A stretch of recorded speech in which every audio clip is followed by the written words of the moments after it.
Okay, we're rolling. Okay. Welcome. It's my pleasure tonight to talk about one man's journey during World War II.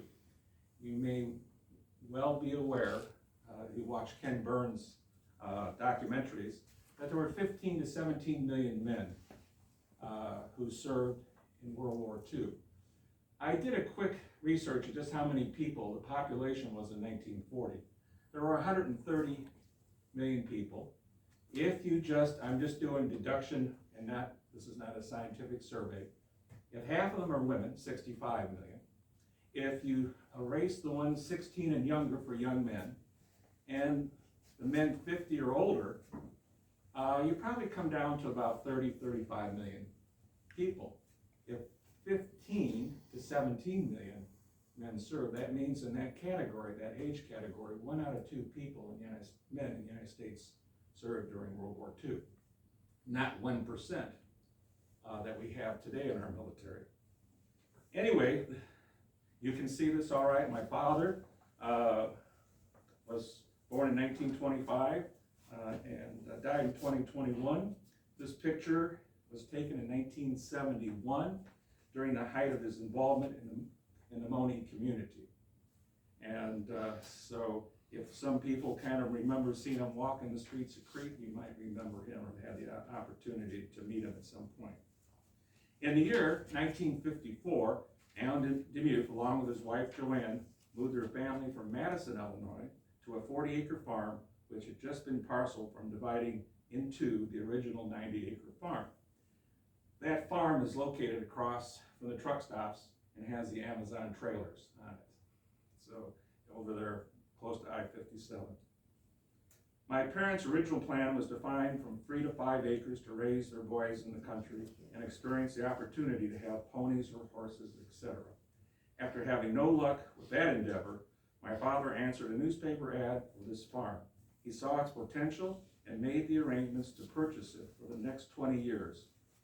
It would be our home. In 1958, he invested his time and money into an untried emerging business called sod farming. After the 1960 presidential election, he became interested in local politics, first becoming a precinct committeeman and progressing to a township supervisor and a member of the Will County Board of Supervisors. He remained active in this community role until he left the area in May of 1975. Allan's roots go deep in the broader area around Moni. Of course, I was presenting this to Moni. His mother was a member of the Hughes family, which were early settlers of Crete Township, and the extended family settled and owned about 2,000 acres in the area where Balmoral Racetrack now stands. At one time, it was called Hughesburg.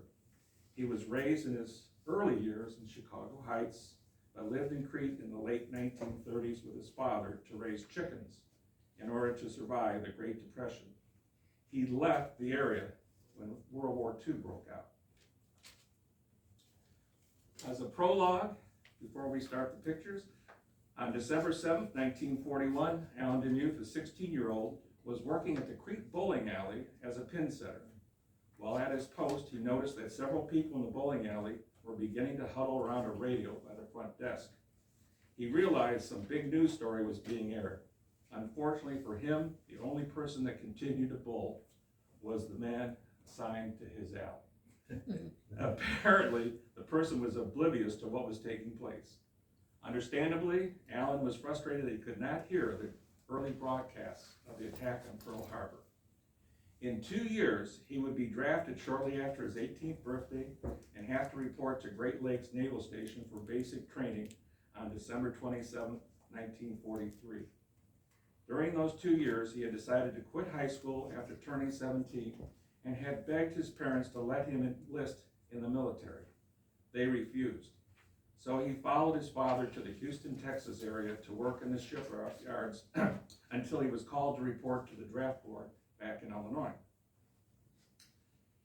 After completing his basic training at Great Lakes, he was selected to attend radio school in Memphis, Tennessee, and spent the first half of 1944 in the classroom.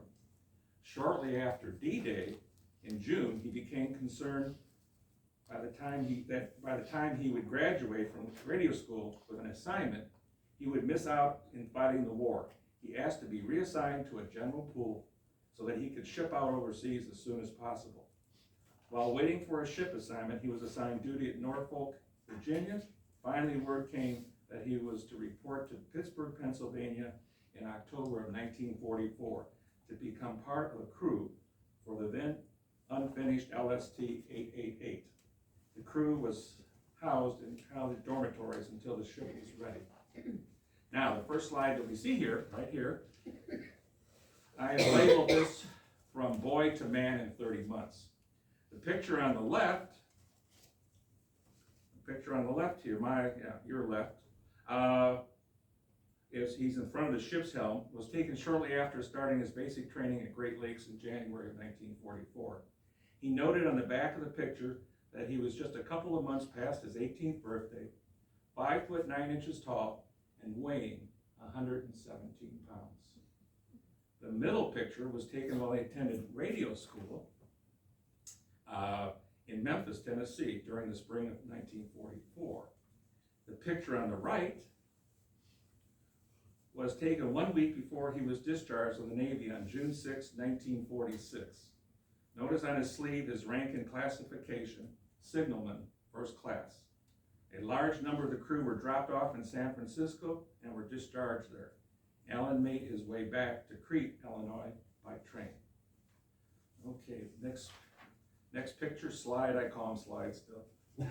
Okay. What is an LST? The landing ship tank, better known as an LST, is one of the approximately 1,050 built for the U.S. Navy during World War II. Its purpose was to support amphibious operations by carrying tanks, vehicles, cargo, and landing troops directly onto a low-sloped beach with no docks or piers. The bow has a large door that can open, deploy a ramp, and unload vehicles. LSTs were used in both the European theater as well as the Pacific theater of operations. And if you ever watched anything to do with D-Day, you'll see these. And later on, you'll see the front doors opened on the ship. There were 4 major shipbuilding sites, but not exclusive, for building the LSTs. There were 2 in Pennsylvania, 1 in Evansville, Indiana, and only 65 miles from Moni, and another 5 miles here, so about 70 miles from Crete, in Seneca, Illinois.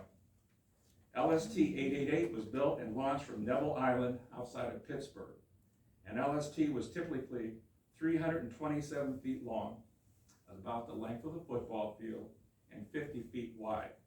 That's 1/3 of the width of a football field. So you could drop one of these ships into Soldier Field and keep it contained on the field. A note of interest, there is a small memorial erected in Seneca, Illinois, commemorating the shipbuilding activity there. Before the war was over, Chicago Bridge and Iron Company would construct 157 LSTs and employ 27,000 people from the Seneca area. It's quite possible a few of those employees could have come from Crete or from Moni Township. Also, one of the half dozen surviving LSTs is moored in Evansville, Indiana, as a memorial and museum which one can visit. And again, it is the only one that still has the full military configuration. Okay, we go with the next picture. Yeah, I don't know, it looks kind of bright from here. I hope it shows up to you there. This is the launch of the LST-888 from Neville Island outside of Pittsburgh. I bring this up because it has some tie with some other people in the area. Allan DeMuth's wife, Joanne, commissioned Muriel Milne. That name might be familiar if you read her book about the history of Moni. And she had commissioned to paint this event from the pictures. Somehow the painting has disappeared and the whereabouts unknown. And I had hoped that I could found it so that it could be donated to the Moni Historical Society. Later on, I'm going to talk about her husband, William Bill Milne, in the talk.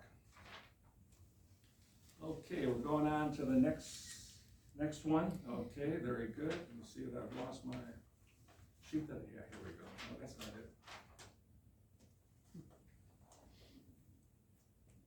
Which one do we have? We have, okay. I must have gone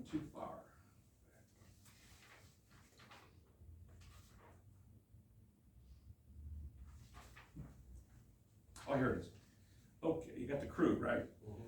This photo was shot just before leaving Pittsburgh, Pennsylvania, down the Ohio River on November 2nd, 1944. The crew was made up of 9 officers and 111 seamen. Allan DeMuth related that about 3/4 of the seamen were under the age of 20. The oldest serving sailor was the commanding officer, who was 37 years old. The youngest was a Texan who lied about his age and entered the military service age 16. Okay, so let's see where we're on with the next one. Yeah, okay, back on track. Now I'm going to talk a little bit about semaphore flags and signaling flags, since that was my father's duty. This picture, the semaphore, is a method of visual signaling used by means of flags or lights. The system was devised in France in 1794. Originally used by armies to send communications long distances by building a set of towers and reading the messages by telescope. It soon was adopted by navies. After the invention of the telegraph system, it was all but abandoned by the armies. However, it continued to be used with navies until after World War II. Naturally, with advances in high technology, signaling between ships has now been largely abandoned. Next picture. Yes. During World War II, semaphore signaling was important so as not to give away the fleet's location to the enemy. In Allan's case, to the Japanese. The Navy also used signaling lights when appropriate, most often at night. Signaling between ships was accomplished by persons who held a flag in each hand and with arms extended, moving them to different angles to indicate letters of the alphabet or numbers. Next picture. This is up on the bridge. This is probably where, it's my picture of my father, but that's probably where he probably did a lot of his flag signaling from. All right, so let's have the journey begin. A lot of this information is from the journals, and I'll give you an idea of what they had to do. So it should be the next slide. Yeah, okay. It's hard to see, but it's kind of white for me here. On November 2nd, no, that's the wrong picture, I think. Put one more picture and can you come back? Yeah, we're missing one. Go back. Go back one more. There it is. Thank you. Okay. November 2nd, set sail down the Mississippi from Pittsburgh with ammo aboard. This is on the back of this picture he wrote. This is actually a picture of them delivering the ammo down in New Orleans. They arrived on November 12th in New Orleans, unloaded ammo. LST placed in full commission. From November 21st to December 5th, traveled to Panama City, Florida for a shakedown of the vessel and practiced beaching of the vessel along with other maneuvers. Then on December 7th, arrived back at New Orleans. Now the next picture, let's see what we have. Yes. On December 8th, you'll notice that they're loading an what they call an LCT 1414, was loaded on ship, and the crew of 6 came aboard. Also, LCT Group Staff 103 as 104 came aboard for transfer. An LCT stands for Landing Craft Tank. It's big enough to hold 1 tank or troops or anything else that they want to put on it. Next picture, please. Yeah. On December 14th, underway en route from New Orleans to Cologne, Panama Canal Zone, reported the ship was rolling like a tub. General condition of the crew, seasick, especially the galley crew. I think the next one should be the galley crew. Yep, let's go back. It must be skipping. Okay, well, it got lost. Go back. Yeah, let's go back to the entering the zone. Yeah, right there. Anyway, I had a picture, it disappeared, of the 2 gentlemen who were African Americans. They were the galley crew. They're the only 2 African Americans of the 120 people that were on board. So what I was going to say here, when I said that reported like rolling like a tub, general condition of the crew seasick, especially the galley crew. That was where the picture was supposed to be, but we won't worry about that. The thing I want to say is there's no keel on these LSTs. it's flat bottom, so they can get to shore. And so just imagine if you're out, I don't know, what would it be, a skiff or something on Lake Michigan in high waves and so forth with no keel. It was very easy to get sick, and they talked about it quite often, but eventually my dad says, once you get used to it, there's no problem. You get to the point you just know how, and your body adjusts. Okay, let's go on with the next slide. Okay, December 14th, so entered on December 22nd, entered the canal zone. I'd like to point this out. There's been some talk about the canal zone again. Can you imagine, take a look at a good look at that picture. Can you imagine the Chinese cargo ships going through today's Panama Canal? So if we wanted that to happen, if we want it back, I guess we have to do a little work to modernize it. I think that's one of the reasons it was easy to let go many years ago. Anyhow, so much for that. So they're going through the canal zone, and we'll go to the next slide. No, it's too soon. Go back.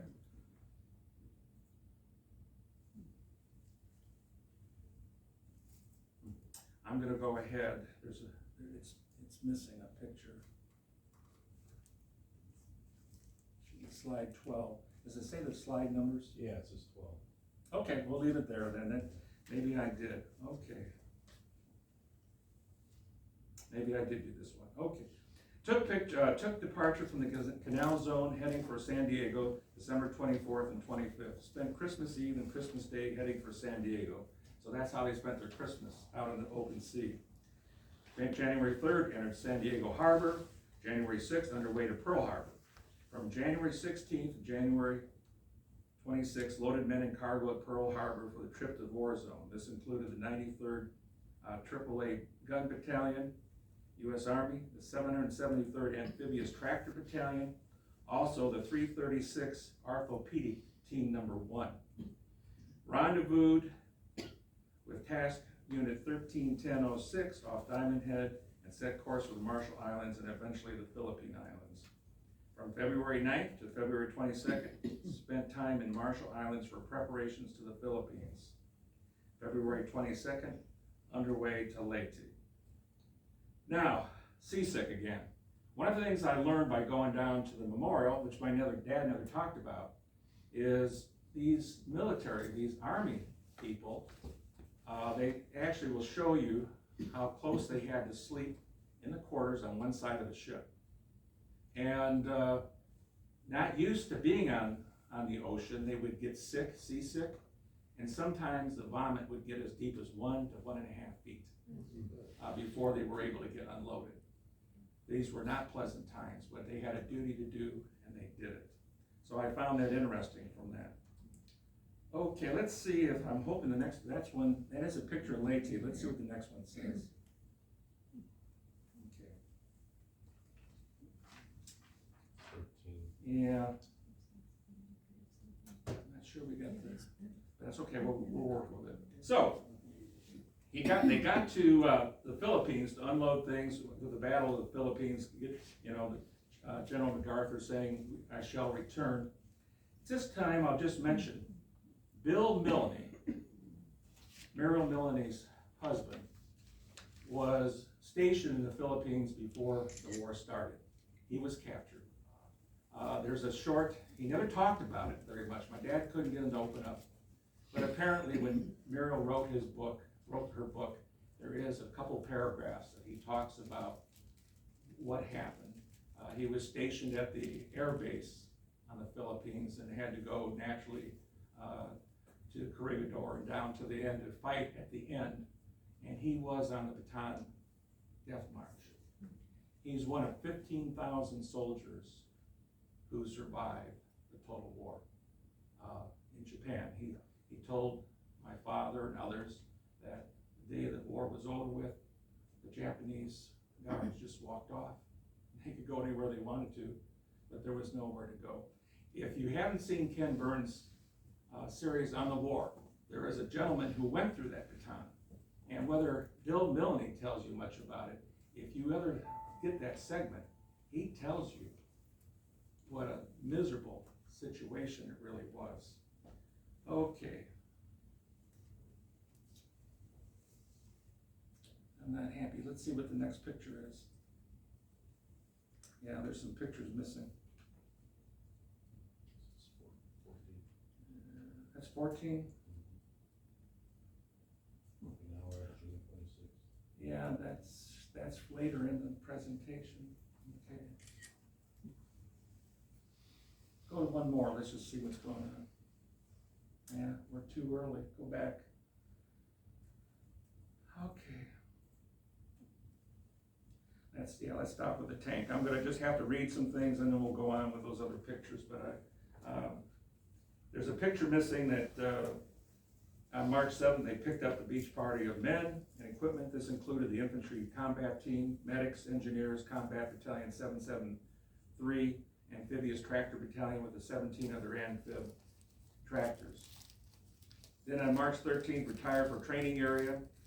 On March 14th, drills and training for invasion of Okinawa got underway for Rikers Island, Okinawa. Personal notation and log, this is it. Let's try the next one.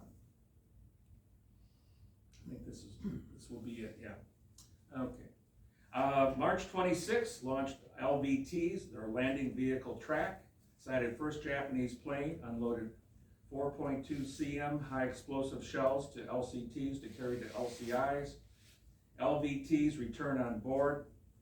And then on March 27th, it launched LVTs again. The LVTs are the ones that there were 4 on each LST, where they could transport people to the beach. And then, the LCT, the landing craft tank that they picked up in New Orleans, was also successfully launched and then they went underway for Anchorage. Okay, so I think the next one we can go to, I think we're going to be all right with that. These will be pictures of what kamikaze damage was done, and somewhere along here I'll work with this. But while at Anchorage, Jap plane came over mountain heading straight for us at about noon, but never got far. The big boys brought him down. Helmets were in style at such times. Let's see, I'm hoping the next picture will be another picture, yeah. April 3rd, sighted enemy aircraft, range 5 miles, port guns opened fire. Range 1,200 yards, unobserved results. Fire and rescue party left ship to assist LST 599 on fire from hit by enemy sighted earlier. Probably the largest loss of vessels for the United States Navy at any time in its history. The kamikaze sunk 36 ships during Okinawa and damaged 300 others. And it was true that my father did see, because he's up there on the conning tower and he's up there on the bridge and so forth, and he saw one plane come buzzing in, but went by and it was shot down, and that's where the big boys they were talking about earlier. So with this picture, April 28th, exercised a GQ sighted enemy plane bearing 340 degrees, distance 3,000 yards, opened fire with all forward and aft 40mm guns. Expended 90 rounds of 40mm ammunition, and this is what most of the guns were, they were 40mm. It is believed that our ship's guns scored 2 or 3 hits. Due to quantity of fire from other ships, accurate observation of results could not be confirmed. Let's go with the next one. Let's see if this is here. Yeah, this is the wrong set of slides, I bet you. Yeah, go one more. Go one more. Now it's too soon. Go back. Darn it. Okay. Anyway, I wanted to show you pictures of the guns on here for a couple of reasons. But the next one would have been open fire with gun 1, 2, 3, and 6. Gun 1 busted him wide open. Plane crashed on beach. The gun I was going to show you is Dad's Navy buddy, his crew member, who's 98 years old, still lives in Lake Zurich. He's fairly healthy for his age, and he was part of the Black Gang, which is the men under the ship in the lower bowels of the ship, doing all the mechanical work to keep the other thing running. And he was assigned for general quarters to be there with one of the 40 millimeter guns. Okay, that has nothing to do with anything. Go to the next one. Leave it there for now. What should have been was a picture of the Japanese machine guns. I hope he'll show up later as well. I use it twice. But anyway, Ernie Pyle on April 18th was killed. Ernie Pyle, famous journalist, and all the soldiers loved him in Europe. After the ended hostilities in Europe, he transferred to the Pacific and was there at Okinawa, and he was killed. And it was a devastating loss for everybody that knew him and knew about him. Okay, this will be where it should be at this point. June 7th got underway for Saipan, Marianas Islands. This is where Tiananmen Base was. Tiananmen Base is where the B-29s took off to drop the atom bombs. June 13th commenced taking on equipment of the 17th Seabees. June 19th, personnel of 17 Seabees came aboard underway back to Okinawa. Let's see what the next one is. I hope it's, I can't see it. Is it a Quonset hut? Yeah, it's too soon. Okay, leave it there. Anyway, they discharged cargo and personnel of the 17 Seabees in Okinawa. Okay, there's a couple pictures missing. Let me go through it anyway here. Got underway for Saipan, Mariana Islands, transferred James Lambert Jr., Corporal, United States Marine Corps to USS Compton for evacuation, diagnosed as DU, malaria patient. My uncle on my mother's side, Keith Watson, he also lived in Moni and then later in Piatone. But he served in the Army. He got malaria, and it was just enough that the rest of his life he always had to be concerned about it. Every single one of my uncles, except one who was given a pass to farm. He was the oldest son of my grandfather Watson. Anybody else served, but in his place, my grandfather Watson had been an officer in World War I, and they asked him to come back, and he ran the draft center in Detroit during the war. So everybody that was available in my family served in World War II of that age group. Okay, and my Uncle Keith was the only one that was seriously injured. We don't know, I talked to my cousins, nobody, I don't think it was talked about too much, but anyway, he had a serious enough injury, was wounded, that he was sterile and never could have children from that point on. So he was the only one in the family that never had children of that group of my mother's siblings. Okay, so then shuttle cargo and personnel between Saipan and Guam got underway for Iwo Jima, and that's all the way to Sasebo. It's too soon. But anyway, moored alongside LCT 118 to discharge stores, continued to moor along several vessels to discharge stores. A note on Iwo Jima, I think it's always good to remember these things. 22,000 Japanese troops dug in to face 100,000 U.S. forces. Less than 1,000 Japanese soldiers survived. Now they were far enough away from it. Can you imagine 19,000 mothers? 19,000 mothers lost a son so that the Japanese imperial military could survive. With the United States, 3,000 U.S. soldiers were killed. And as a note, on June 2007, they renamed Iwo Jima Iwato, meaning Sulphur Island. It's actually a national burial site. They do still have the air runway, but they don't allow tourists and visitors to come see it. It's kept private, only used when there's memorial services a couple times a year.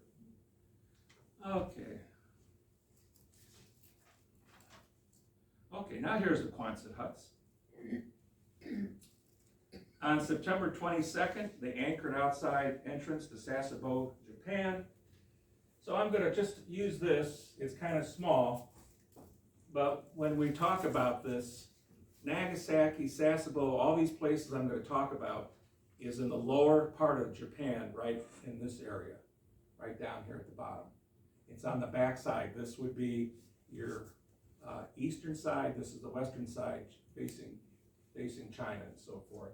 And that's where all this is where he basically spent the post after Okinawa, the post wartime occupation of Japan. Okay, let's see if we can get lucky on the next one. Yeah, we can use that. The Confib Group Number 4 Garrison Beach Battalion, also Garrison Battalion Number 1, reported aboard for transportation in Nagasaki. Next picture. Yeah, good. Unloading the cargo. Underway for Nagasaki Inner Harbor, commenced discharging rolling stock cargo and personnel. September 26th, October 11th, spent time transporting personnel and equipment. And then I should have one more. The next one should be a crew in front of the ship. Yeah, okay. Next, this is where I'm going to take a moment here now. Up to this point, we don't think about these things today, but this is 60 days after the bomb was dropped. And here, all these people were going in to Nagasaki with equipment and other things. They had studied it when the bomb actually went off. My dad said on the radios they had heard the bomb had gone off, and nobody could go back in there for 75 years. But they did. And they found out that with the, I may be getting ahead of myself on that, what was said, yeah, went just a little bit ahead of myself. But anyway, they were told, how would you like to take a tour of Nagasaki? So sure, so they loaded them on flatbeds, took them around, toured it. You're going to see some pictures in a few minutes. And what they found out later was that secretly the U.S. government was going to follow their health records through the VA in the years to come to see if there was any effect from being exposed to the residual radiation. The British, I learned this through either PBS or some other documentary.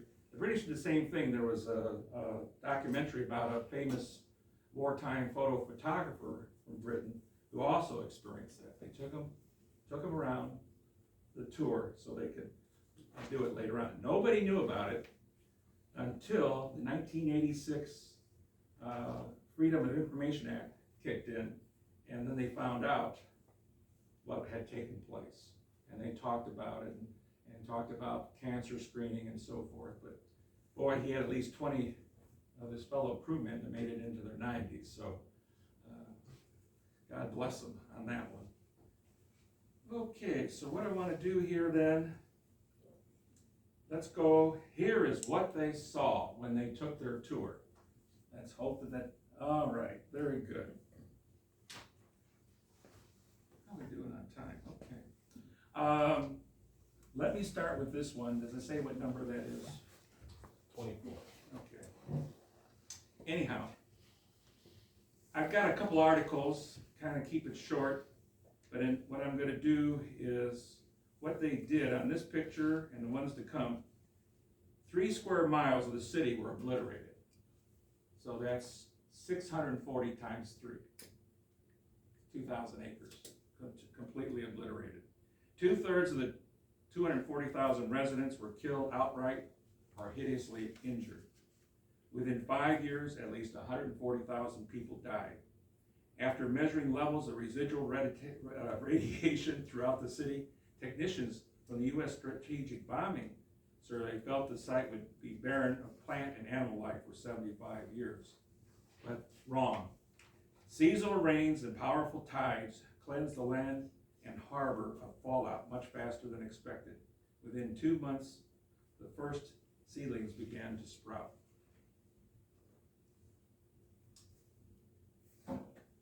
Let's go a couple more slides here. Let's see. All right, here's a picture of the church. It did survive a little bit. Next picture. And there's people, civilians walking around, probably looking to see if there's anything left. I don't know if they're Japanese. They don't look like military personnel from the United States. And I think one more should put me where I want to be next. Yes. Okay. At this time, I want to read an article from the 50th, was from an article from the San Francisco newspaper commemorating the 50th anniversary of the dropping of the bomb at Nagasaki. And it said this: on Thursday, August 9th, 1945, an American B-29 lumbered into the pre-dawn sky from an airstrip in the South Pacific carrying a single bomb, a massive atomic device christened Batman.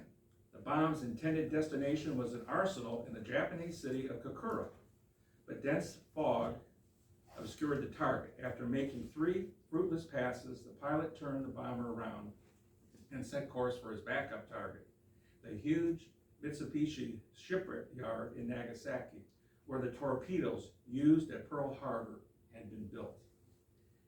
As the American flyers approached Nagasaki, it too was hidden beneath clouds. By this time, the B-29 was running dangerously low on fuel. The pilot determined he had time to take a single pass over the target, during which a hole in the cloud cover opened just long enough for the bombardier to fix his sights on a landmark well north of the shipyard.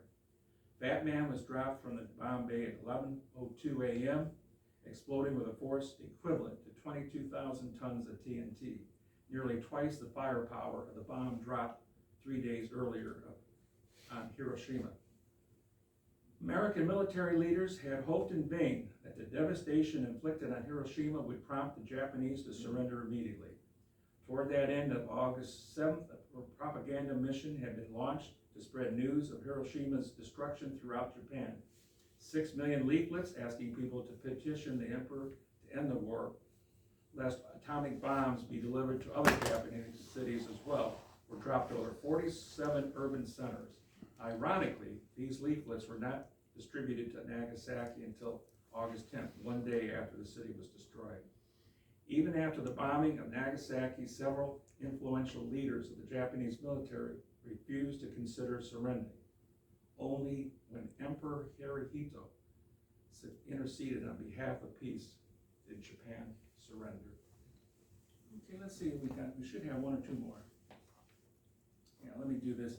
This kind of shows, it's unfortunate, 80 years old, that you can't see the detail as much as I'd like to see it. But the next thing is an article about a survivor.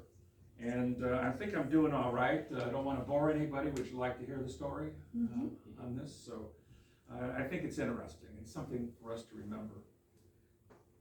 Survivor recalls the sky filled with fire. The bomb dropped on Nagasaki continues to resonate most forcefully, of course, for those who felt its wrath firsthand, as Katsuchi Yoshida did. A dapper, silver-haired man with a wiry build and sparkling eyes, Yoshida was 13 years old when the bomb exploded half a mile from where he stood. In left profile, he appears astonishingly unmarked by the blast. On the other side, however, the story of the apocalypse is writ large on Yoshida's countenance. The entire right half of his face is a matrix of purplish scar tissue and disfigured flesh. During a visit arranged by the Nagasaki Foundation for the Promotion of Peace, that's the one I was talking about earlier, the one that won the Nobel Peace Prize in November of last year, Yoshida says that August 9th dawned humid and overcast, although by mid-morning the sun was beginning to burn through the scud. Wisps of cloud drifted languidly over the harbor. Air raid sirens had wailed through the city earlier in the morning, but when no B-29s materialized and all clear was sounded, young Yoshida exited a community bomb shelter and started walking back to school with 6 fellow students. Halfway there, the boys stopped to draw a drink of water from a roadside well. For no particular reason, Yoshida recalls, speaking through an interpreter, I looked up after I finished drinking and noticed 2 parachutes floating down through an opening in the clouds to my right.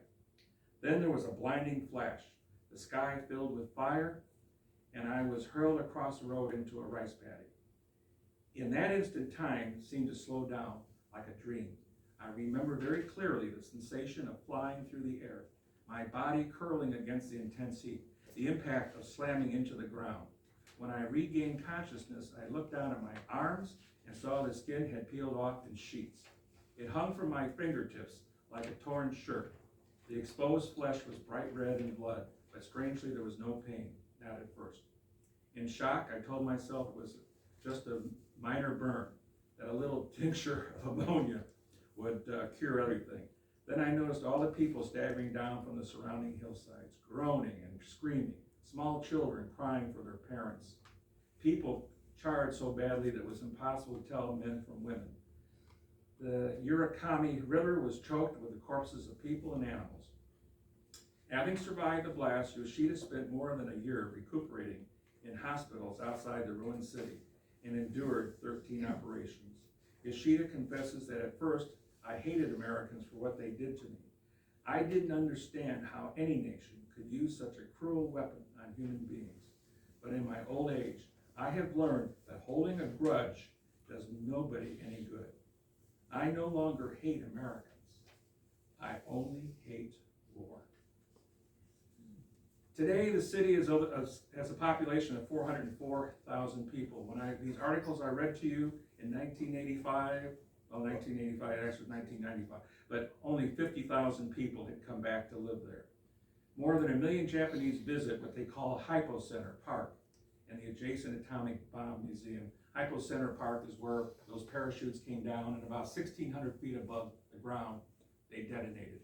So apparently, somebody asked me that. I said, the only thing I can understand is you want it above the ground so it spreads out. You wouldn't want it to hit the ground and bury some of that awesome power into the ground. You want it to spread across a wide enough area. Okay, so let's see. There's one more picture on the bombs. No, okay. Now I hope to bring a little humor into it at this point. October 12th, underway, Inner Harbor, Nagasaki, back to Sasebo. October 13th to March 25th, 1946, remained harbored in Sasebo, but still moving cargo around in local areas. Now, one more picture. Okay. Oh, there's just one more? Okay. No, there's more. If I'm taking too long, let me know. No, I'm gonna go see what Chris is saying. Okay. Very good. See that arrow right there? Just like that. That's too far. Send it back. And I'm missing some pictures. Okay, so I brought the picture up. I brought the picture, sent it, there you go, that's good, Jim. This is the port director. I had a picture of what an LVP would look like, but in any case, what happened was my dad was on leave. There was time to go ahead and have leave as things started winding down. And he was walking the beach, Sasebo, and he saw a man coming towards him. And as I got closer, he seemed to kind of see the outline and see what he was. And it just so happened when they came really close, it was a fellow classmate from Crete, Illinois, all the way halfway around the world.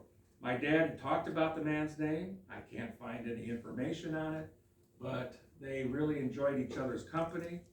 They spent the whole day together, and they were having such a good time that lost track of time.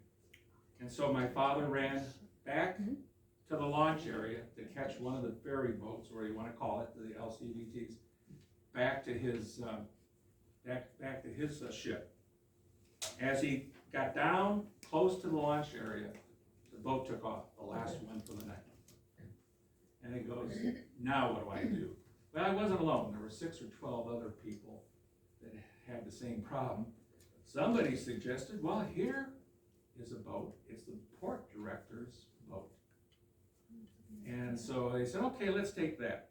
They all hopped aboard, and they went out into the harbor and dropped one here, dropped one there. But my father noticed we weren't getting any closer to the area where his ship was.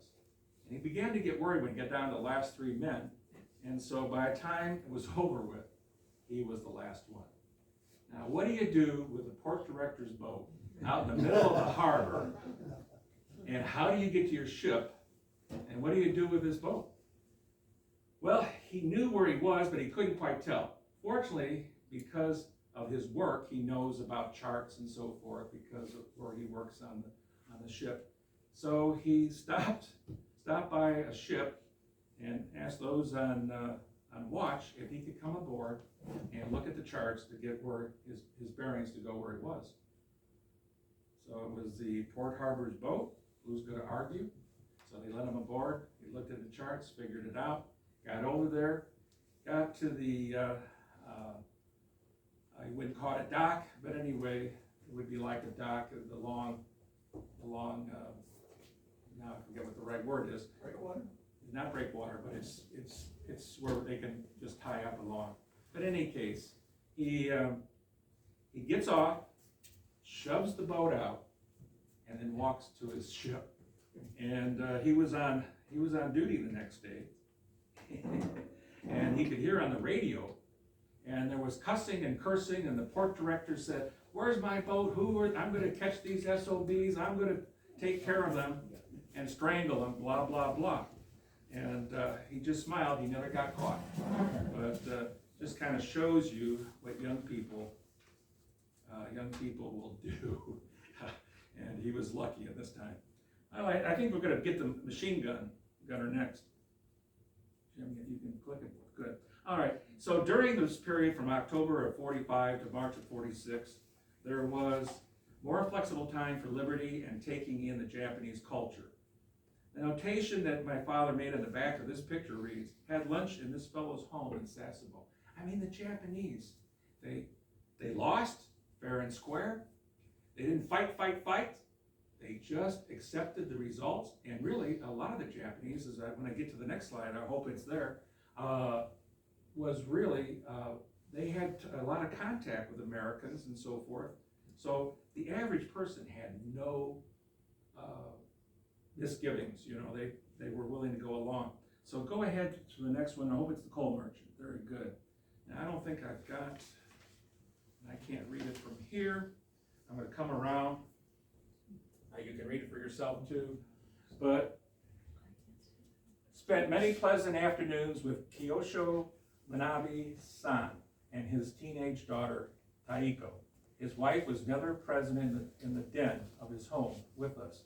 But Taiko was her English was better than mine, than his, I should say. He was a coal merchant who had traveled abroad, who was familiar with Western ways, had a heart problem and couldn't drink his beer. So he served it to me. So you wonder why he served, he probably spent many afternoons, you wonder why, right? Okay, free beer. All right, let's see what the next slide brings us. Yeah, this is just a street scene in Sasebo. I don't know, it's kind of bright. The screen is kind of bright here, but it shows military vehicles traveling the streets. The next one, hopefully, is there. Yes. It says off limits at the top. Why? Because it's a brothel. And we know that the military had all kinds of educational programs and so forth to keep the soldiers from even considering it. It brings in another quick story, a little humor maybe about it. My dad said, first of all, I haven't mentioned this, those 120 people, think about it, they had to spend almost 2 years on a football field. That's about where they were, out in the middle of the ocean. And there were two levels. There was the top deck, and of course then in the back they had the sleeping quarters, so it was stacked up higher than 2 levels. But for the most part, there wasn't a whole lot of room. And you didn't see a woman. And he was mad one time because I forget sometime during this period, the officers were able to go, were invited by the nurses on one of the islands to come and have dinner with them. And all the rest of the crew had to stay behind. And my dad would grumble and say, yeah, we get no respect type thing. So anyway, so that was a brothel. Go to the next one. These are the children, and I just got to point this out. This is just little children in Japan. I like this one because I don't know if this thing's working. Where's my red? It's supposed to show a red. It's supposed to be, yeah. Anyway, in the front of that picture is the two shoes, two pair of shoes. The little Japanese children don't have shoes on. I'm sure their mama-san would not be happy because the Japanese are very clean. My dad even talked as I was growing up how clean they were. They often wore masks, especially in the city industrial areas, whether there was a lot of dirt and so forth. And you never wore your shoes in the house. All right, let's see if we go to the next one. Let's see if we're going to go. Does it say Yokohama? It should. On March 25th, took departure from Sasebo with 2 other LSTs underway for Fukuoka, Japan. March 26th, beached at LST beaching area. March 28th, departure from Fukuoka for Yokohama. On the way, did gunnery exercises. April 2nd, arrived in Yokohama. And so let's see if we have one more of those scenes. Yeah, there's one more. Okay. On April 2nd to the 6th, moved around to various beach areas, no mention of cargo or personnel. April 6th, underway to Yokosuka, Japan. Upon arrival to outer harbor, prepared for safe anchorage for impending typhoon. All right, let's see if I get the right one next one. Okay. Yes. On April 11th, this is a run-up the homeward bound pennant. Underway for Guam. Marianas arrived April 17th. April 19th, completed taking in 50,000 gallons of water. Departed Guam for Tinian Harbor. April 20th, arrived at LST Beach and commenced loading rolling stock. May 6th, underway for Pearl Harbor with task force. May 10th, arrived Pearl Harbor and made preparations to restock fuel and water. May 16th, departed Pearl Harbor en route to San Francisco. Next slide, please. We have it. Yes, good. Okay. Commenced on May 26th, they're approaching the coast of California. Commenced making various courses and speeds to avoid fishing nets. And then you can notice at the bottom it says this man was mad as hell because we went right through his fishing net. So they did the best they could, but it didn't always pan out. Next slide, please. Yeah.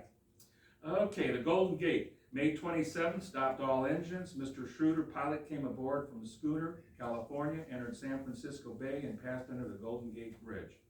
Went through agricultural inspection and was cleared. Next slide, please. Alcatraz. So I put these two in because remember, I was going to look up the dates again. I lost my sheet of paper that had the information, but both Alcatraz and Golden Gate was probably less than 10 years old, or no, not much more than 10 years old. Alcatraz had only been in business, but because of the boy from Chicago, I'm sure he took that shot because we had our Al Capone visiting that place. Let's go one more. So this is on May 29th, Mr. Anderson came aboard and guided ship to dock 6.5 East Oakland. And May 31st, completed unloading Army rolling stock. I'm just going to step around here. It's hard to see. It's too bad we can't blow it up. You can zoom in with the wheel, Jim. Yeah. See, On the zoom it mouse. up a little bit or something. Yeah. There we go. Oh, that's good. Now, can you, there. This is probably what downtown San Francisco looked in 1946. A few houses here, but a lot of empty land. And we know that after the war, everybody wanted to live in San Francisco, including my father's second wife and his family, the Northens. Mr. Northern had been a mayor of Crete in the early 50s before they moved out to San Francisco. And I just threw that in. Okay, so on June 6th, Allan was discharged and allowed to go home via train to Crete, Illinois. It is believed that some members of the crew were stopped from being discharged in San Francisco to accompany the ship to Banana River, Florida, to be mothballed. So the last command from the conning tower, quote, cast off all lines, engines 2/3. Here's wishing you smooth sailing on your voyage. Blue skies overhead and a course that runs straight to the port of happiness. C.J. Emmerich, Yeoman Second Class, Ship's Yeoman.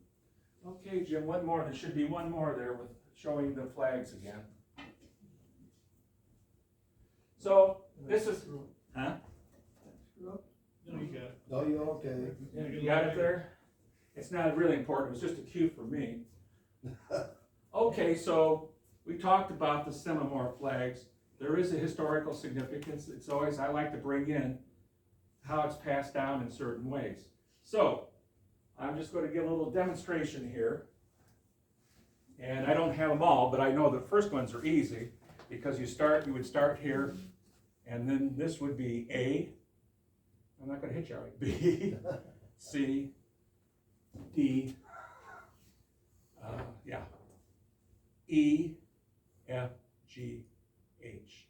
And then it goes on and they do all kinds of different things. So I just do that, but that's how they would do the signet flags. That one almost looks like that's if it's not an A, it's probably a B. He's got no, it wouldn't be, so this is D, and then it would be E, well, it'd be probably down here close to G. That's what it almost looks like. Anyway, there's a more important thing than that. There were signalmen in the British Navy too. And one of the signalmen for the British Navy really got active after the war in the nuclear disarmament movement in London. And they were going to have a big march in 1958. And I'm going to get that if I can. In 1958, they were going to go to London. He was trying to think of some symbol he could come up with that would be appropriate for people to go ahead and use. So here's what he came up with. So for N is like this.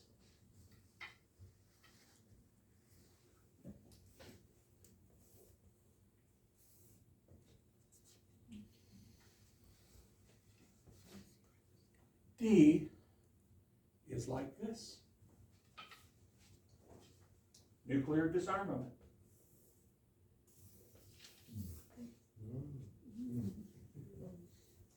All us hippies, all us who grew up in the 60s and 70s, that's where the peace sign came from an Englishman who used it in the 1958 March for Peace in London against for nuclear disarmament. 1960, a protester in the United States, I don't have a name, he also decided to use it, and the rest is history.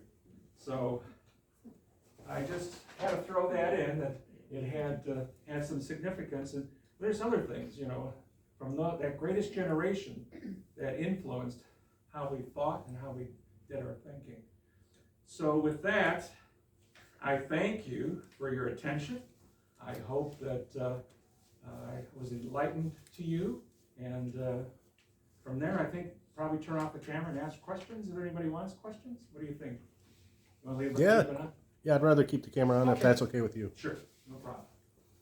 Yeah. There was a man from Crete that died on the battalion death march. Oh, really? So there was somebody here from Crete. His last name was Weeks. Okay. And there's another guy from Crete, happened to grow up in the house next door to ours, that died in the Pacific Theater also. His last name was Meek. Okay. Donald Meek, I believe.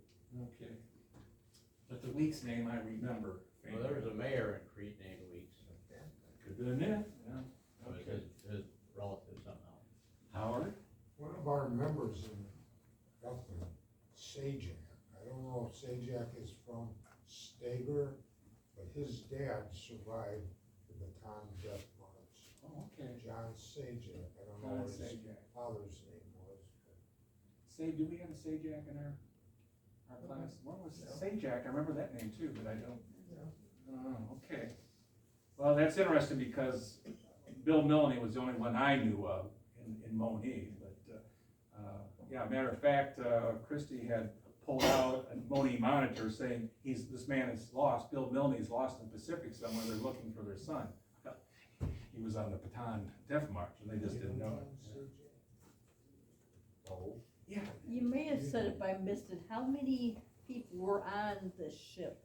Yeah, I did say at the beginning, I think that picture did finally come up, but it's 9 officers and 111 crewmen. That's a surprising small number. Yeah, 120, and basically, because you're there for transporting and so forth, and that's what they did. You had to have room for soldiers and other things, et cetera, et cetera.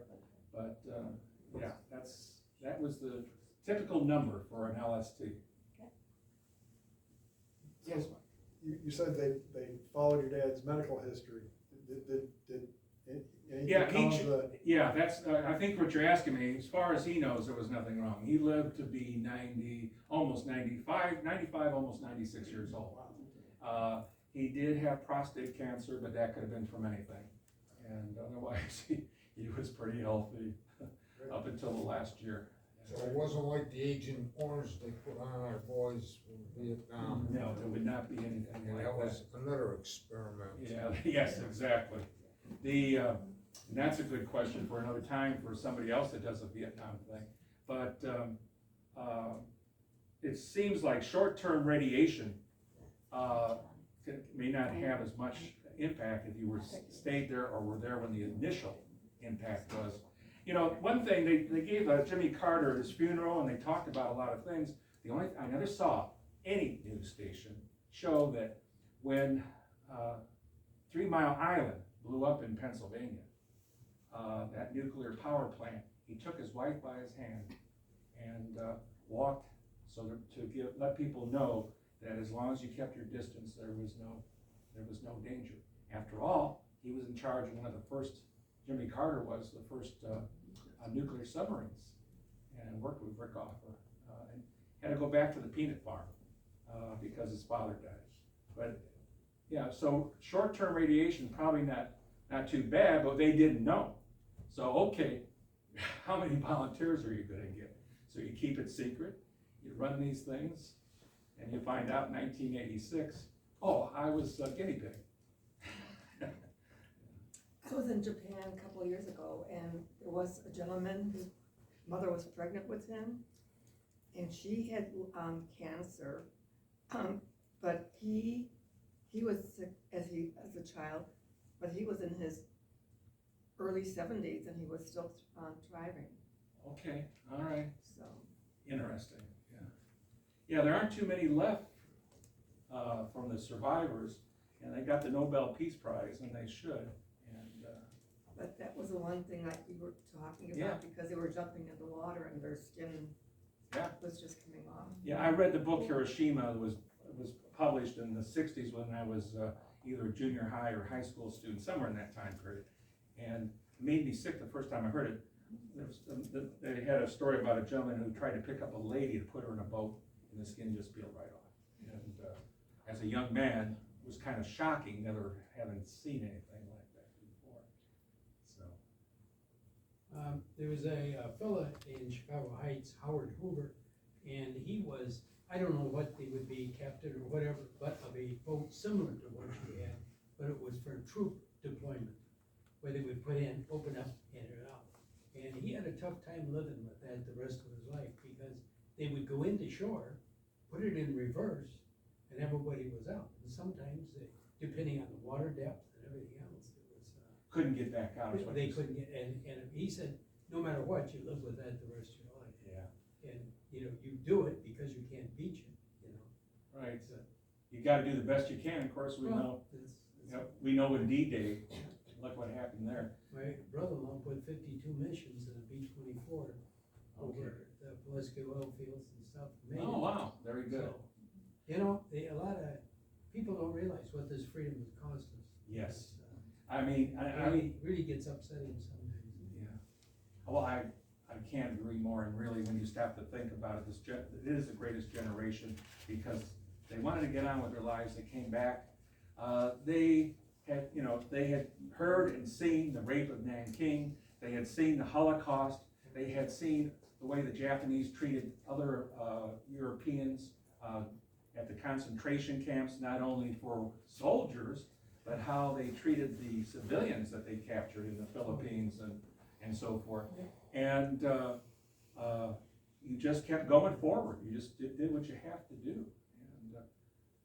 And we could use a little of that reminder today, you know.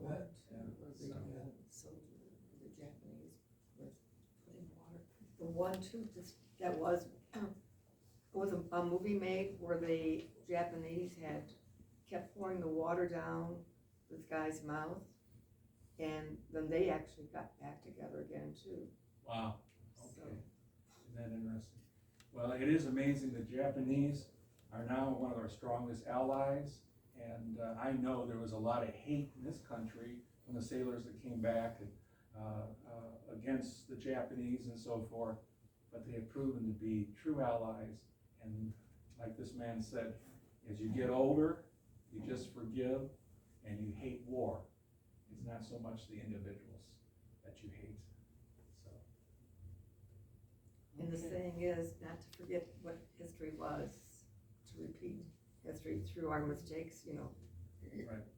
Well, this is, I didn't say this at the beginning, but I'll say it now. One of the reasons I was willing to do this, I'm hoping other people come forward. Cliff, if you got a good story, I'm sure that, you know, maybe even the shorter version of what I gave would be good. I know you have a good story. He was at the Battle of Bulge, your father, right? And South of there. South of there. So there's stories to be told about that. Roy Schumacher, Battle of Bulge, correct? Yep.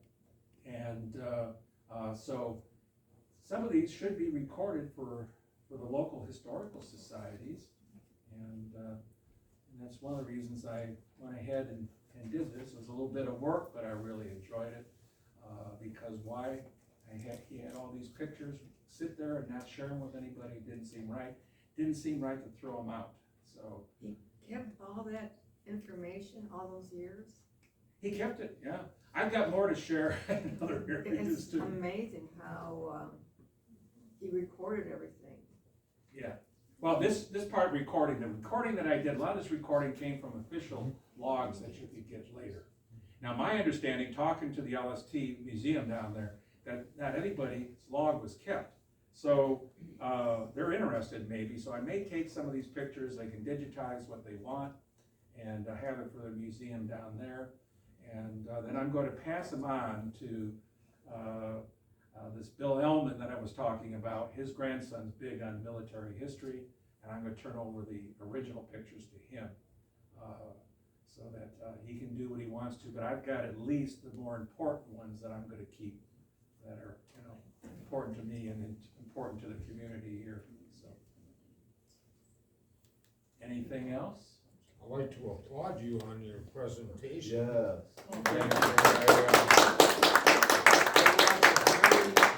Wartime programs on the History Channel, and I rewatch them because you always pick up something you didn't know before. And you can never learn too much about the past so that it doesn't happen again. Hopefully our politicians. Yeah. Well, we are at a turning point here, and I don't know what the answer is. I don't want to get involved with upsetting anybody, but both sides are responsible for not doing what needs to be done, but also their hands are tied in some ways. It's just the world just seems to be just wanted to blow itself up. I don't know. That's how I feel. China, my understanding, I think maybe somebody told me today, China is willing to step in now and help Putin now that he's almost run out of money. We've done everything possible to strangle this guy. And let's remember, it was Putin that bombed all the Syrians and killed and made 1.5 million move into Europe, and some tried to come to the United States. And I don't know what the answer is. some point, you gotta quit being Neville Chamberlain and say peace in our time and say, damn it, this is as far as you go, less far and no farther. My opinion. I just have one comment. Jim's dad loved to play the harmonica. Maybe he learned it on the ship to entertain the crew. He could have. It was in your home that it was left behind, the harmonica. And so as a young boy, 14 or so, somewhere there, he picked it up. And he learned to play it. And everybody enjoyed his harmonica. In his later life, the last 8 years he spent with me on the streets of Chicago, he played the harmonica for kids. And they would just awe, because a lot of these little kids had never seen a harmonica. You see them, some of the bands, have harmonica players. But anyway, he could give you a good concert on the harmonica. Okay, well, we're almost at time anyway, but any last question? Okay, thanks for your attention, and appreciate it, and I hope this will get in the can so that it can be put on YouTube here in Crete, and I've asked if we could also share it with Moni, since my Moni presentation didn't go as well, and so that people have it available. And matter of fact, the lady that is in charge of the Piéton Vedette did run an article on it later on. It was July, but she had health problems in the summer, so she waited till Veterans Day. And a couple of people approached Christy Holston and said, yeah, I remember Allan DeMuth, blah, blah, blah. So it's just a good thing, and it'd be good maybe to get some more publicity from the local newspaper on things as we go forward.